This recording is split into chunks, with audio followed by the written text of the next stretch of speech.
뉴스런. 자, 윤 대통령의 한일 정상회담 그리고 나토 정상회의를 조태인 기자와 조금 더 정리해 보겠습니다. 조 기자. 네, 안녕하세요.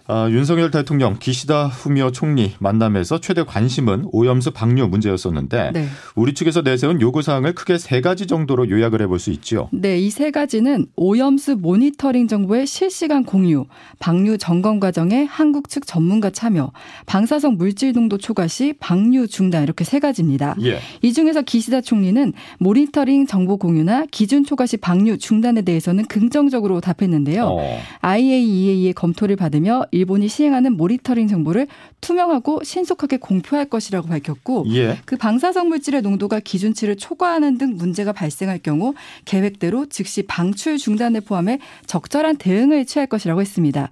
사실 이 답변들은 원론적인 얘기이기도 하고 IAEA와 우리 측 최종 보고서에서 담긴 내용 그 이상은 아니기도 합니다. 그렇죠. 세 가지 제안 중 한국 측 전문가 참여에 대해서는 이제 일본 측은 답을 내놓지 않았습니다. 예. 지금 IAEA 보고서 결과에 대해서 불신한다는 여론이 큰 상황에서 우리 측 전문가가 참여한다면 어느 정도 투명성이 담보될 수 있는데요. 그렇죠. 결국 한국 측 전문가 참여 여부의 키는 사실상 방류 당사국인 일본이 지고 있는 셈인데 일본이 어떤 답을 내놓을지는 좀 봐야 할 것 같습니다. 예.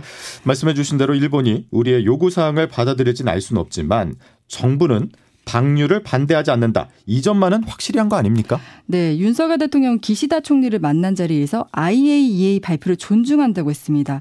IAEA 최종 보고서 내용은 일본의 오염수 방류 계획이 국제 기준에 부합한다는 거잖아요. 예. 그러니까 일본의 오염수 방류 계획을 인정했다고 해석할 수 있는데요. 또 윤석열 대통령이 앞서 설명한 세 가지 요청 역시도 오염수 방류를 전제로 후속 조치에 대한 얘기입니다. 그렇죠. 그래서 이제 국민의힘 유승민 전 의원은 자신의 페이스북에 윤 대통령은 기시다 총리 앞에서 후쿠시마 오염수 방류 계획에 찬성함을 분명히 했다. 일본 총리와 짜고 치는 고스톱처럼 방류에 찬성하는 대통령 모습은 낯설다 이렇게 지적하기도 했습니다. 예. 반대 여론이 강한 국내 여론을 생각해도 이 부분은 좀 아쉬움이 남을 수 있는데 여기에는 한미일 공조관계도 좀 영향을 줬을 것으로 보이는데요. 예. 앞서 미 국무부 대변인은 IAEA 보고서에 대해서 처리수에 대한 일본의 방류 계획을 공정하고 사실에 입각해 검토하기 위해 지속적으로 노력했다. 긍정적으로 평가하면서 사실상 일본의 손을 더 들어준 모습입니다. 예.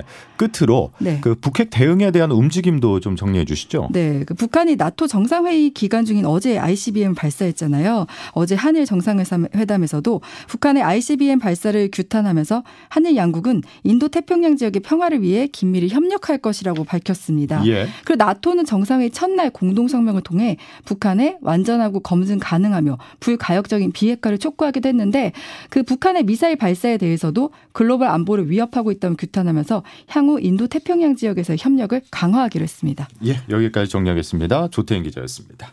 자, 북한이 어제 김정은 국무위원장이 참석한 가운데 신형 고체연료 대륙간 탄도미사일 화성 18형의 시험 발사를 감행했다고 오늘 노동당 기관지 노동신문이 보도했습니다. 김정은 위원장은 현지 지도에서 미제와 남조선이 반공화국 적대시 정책을 단념할 때까지 보다 강력한 군사적 공세를 연속적으로 취해 나갈 것이라고 말을 했다고 신문은 전했습니다. 보다 더 다양한 뉴스가 궁금하십니까? 출근길 오전 7시 CBS 라디오 표준 FM 김덕기의 아침 뉴스에서 확인하실 수 있습니다.